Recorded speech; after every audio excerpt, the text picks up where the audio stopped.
कि ये जो सोनीपत से चंडीगढ़ की तरफ जाने वाला जो रास्ता था, इसके कारण आप लोगों को बहुत तकलीफें सहन करनी पड़ी।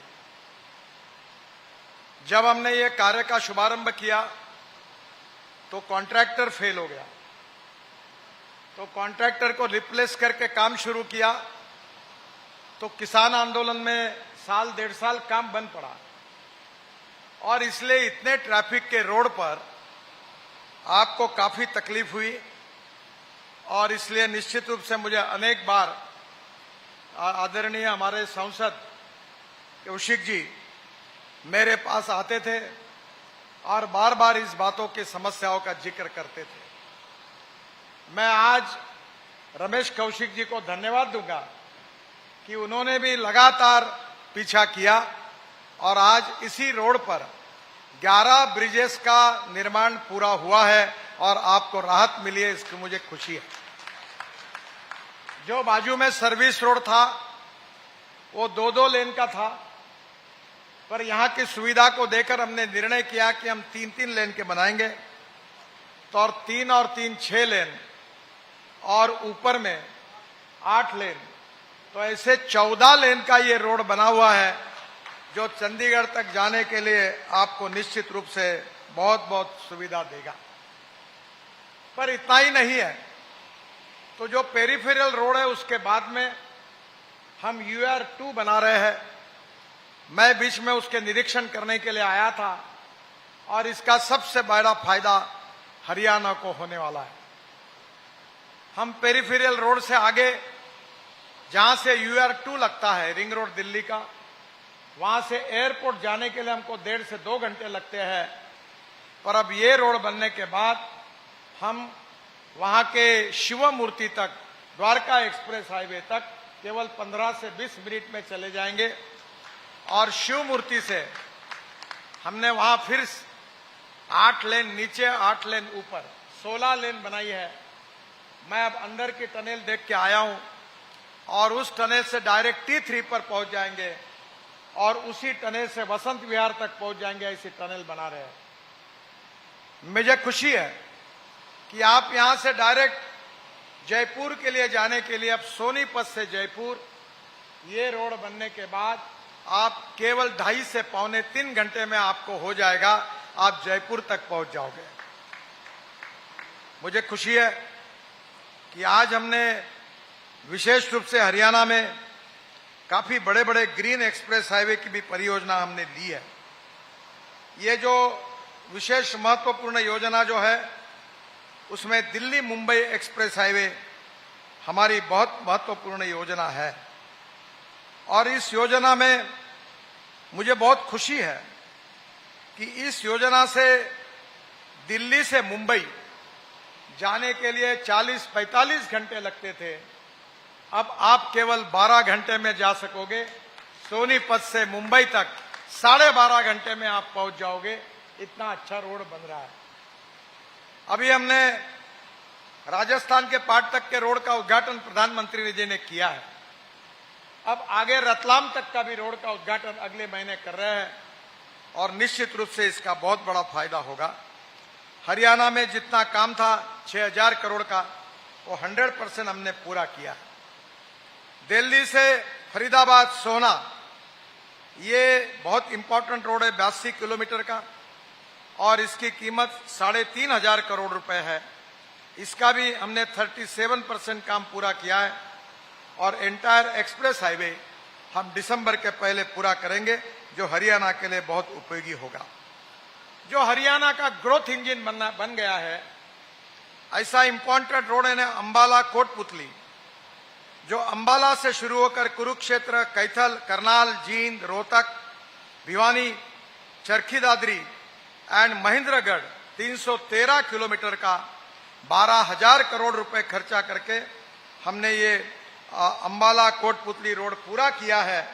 और मुझे खुशी है कि मैंने अभी आदरणीय मनोहर लाल जी से रिक्वेस्ट की है कि प्रधानमंत्री एक बार इसका उद्घाटन करें। उनकी डेट न मिलने के कारण ना इसका भूमि पूजन हो पाया, ना उद्घाटन हो पाया, पर इस बार उसका उद्घाटन प्रधानमंत्री के हाथ से करने की हमारी इच्छा है। और एक हरियाणा के लिए एक लाइफलाइन बनने वाला रोड है दिल्ली अमृतसर कटरा, झज्जर, रोहतक, सोनीपत, जींद और कैथल से जाएगा। ये 670 किलोमीटर है और टोटल इसमें से हरियाणा में 158 किलोमीटर लेंथ है और इसकी कीमत करीब 9,000 करोड़ रुपए है।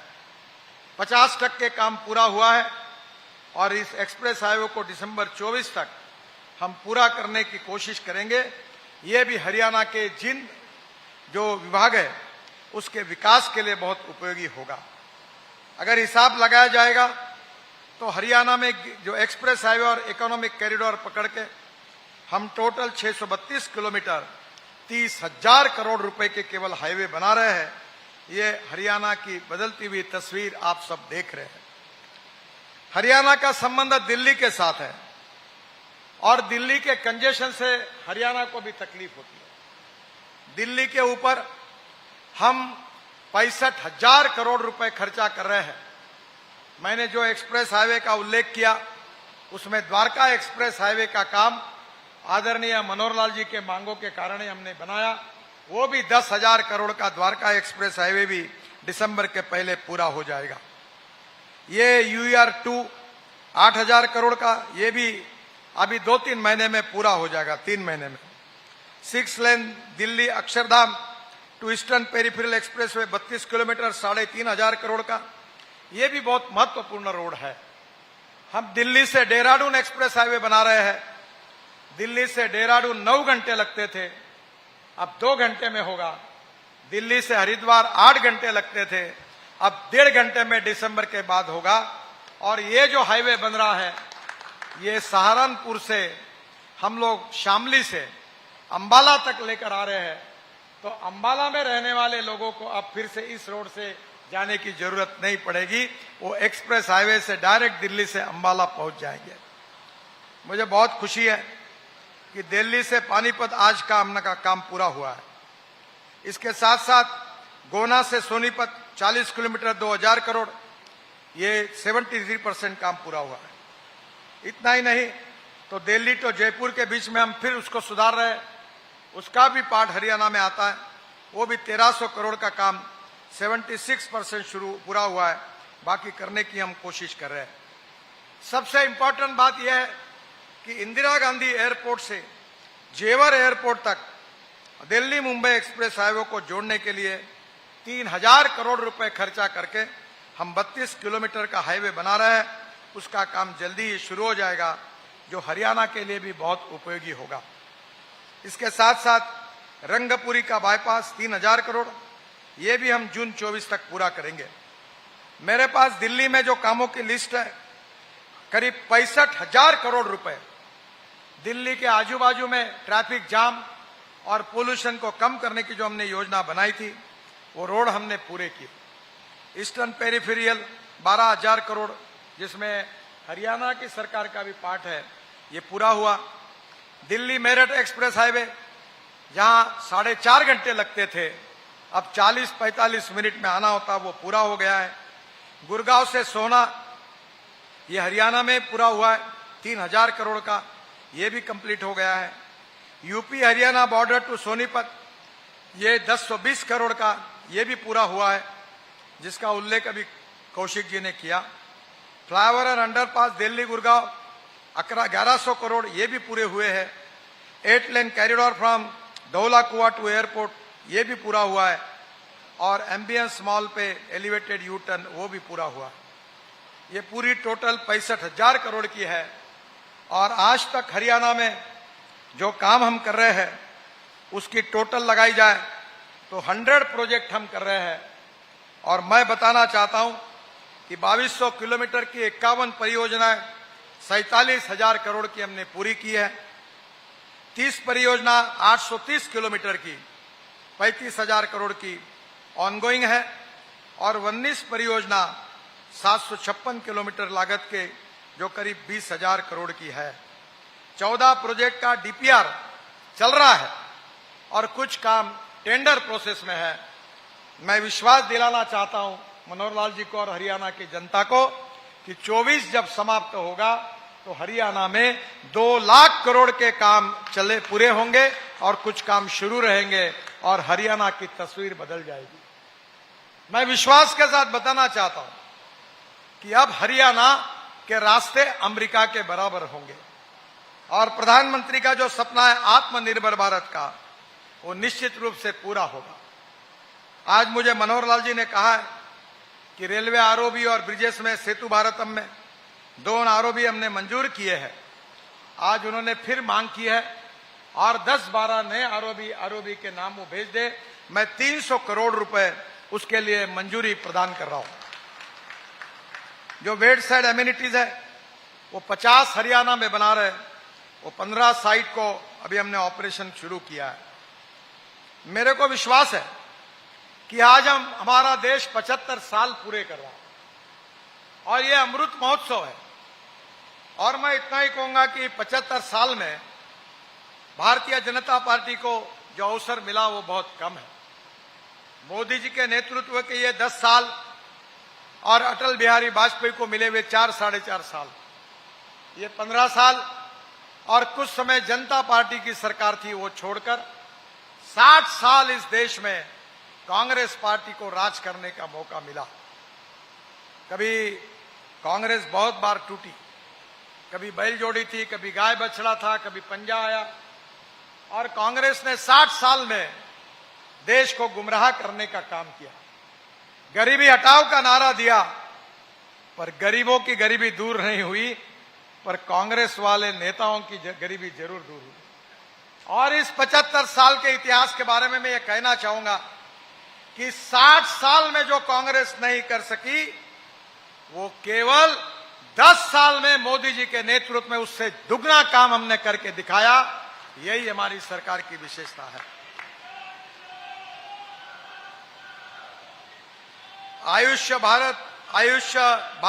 आयुष्मान भारत योजना में हमने योजना शुरू की, 37 करोड़ लोगों को फायदा हुआ। पीएम उज्ज्वला योजना में गैस कलेक्शन दिए, 10 करोड़ लोगों को दिए। जनधन योजना में गरीबों के अकाउंट्स थे केवल 3.5 करोड़ थे, आज 49 करोड़ अकाउंट्स ओपन हो गए। स्वच्छ भारत अभियान में 12 करोड़ टॉयलेट हमने बनाए। पीएम किसान सम्मान निधि योजना में 11 करोड़ किसानों को अनुदान दिया।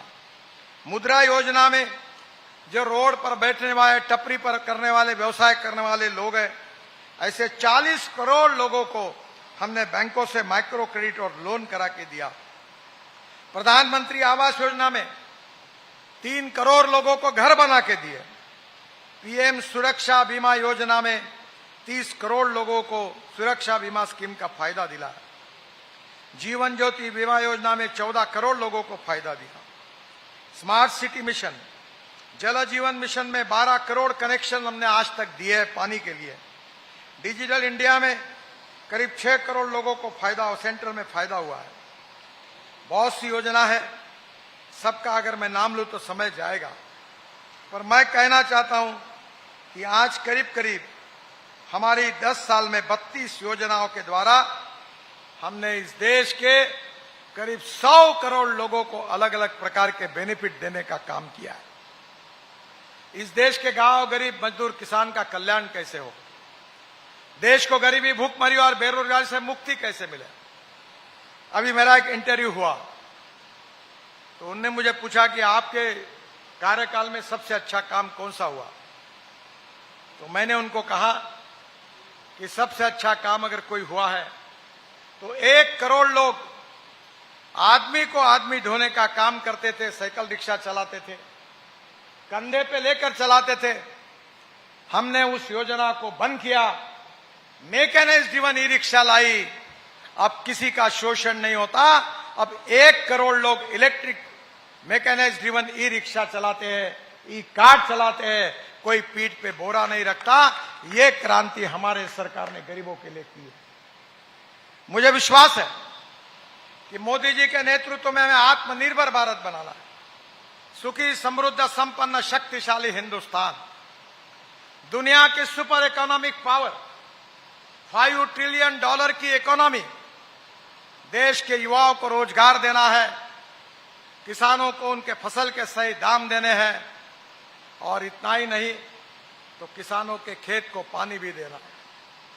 मनोहर लाल जी को याद होगा कि मैं जब वाटर रिसोर्सेस मंत्री था तो कश्मीर, हरियाणा, पंजाब, उत्तराखंड, हिमाचल बहुत झगड़े थे। दिल्ली 23 झगड़े थे, 40 साल से थे। मैंने उसमें से 18 झगड़े मिटा दिए। हरियाणा को मिलने वाले पानी के उत्तराखंड और हिमाचल के प्रोजेक्ट क्लियर करके दिए ताकि हरियाणा में पानी नहीं कम ना पड़े। बहनों और भाइयों, देश की गरीबी दूर हो रही है, युवाओं को रोजगार मिल रहा है, सस्टेनेबल डेवलपमेंट में अच्छा इंफ्रास्ट्रक्चर प्राप्त हो रहा है, गांव गरीब मजदूर किसान का कल्याण हो रहा है। ये 9 साल का इतिहास देश के विकास का इतिहास है और ये जो कुछ काम हुआ है इसका श्रेय मुझे नहीं है, इसका श्रेय मनोहर लाल जी को नहीं है, इसका श्रेय आदरणीय मोदी जी को नहीं है। इसका श्रेय अगर किसी को है तो मेरे सामने बैठी हुई जनता को है। आप हरियाणा में 10 के 10 चुनकर नहीं देते, कौशिक जी सांसद नहीं बनते, मेजॉरिटी नहीं आती, तो हमारी सरकार कहां से आती? और इसलिए आपके प्रेम के कारण, आपके विश्वास के कारण, आपके समर्थन के कारण, आपकी शुभकामनाओं और शुभेच्छाओं के कारण इस देश के विकास का इतिहास बना है।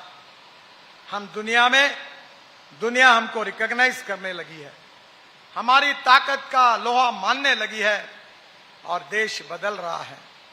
और इसलिए बहनों और भाइयों, हमारी सरकार ने मोदी जी के नेतृत्व में 9 साल यशस्वी कार्य किया है। मनोहर लाल जी ने ईमानदारी से हरियाणा के विकास के लिए ये जो विकास उन्होंने करके दिखाया है, जिसका अनुभव आप ले रहे हैं, वो मनोहर लाल जी ने राज्य में उनके नेतृत्व में करके दिखाया है।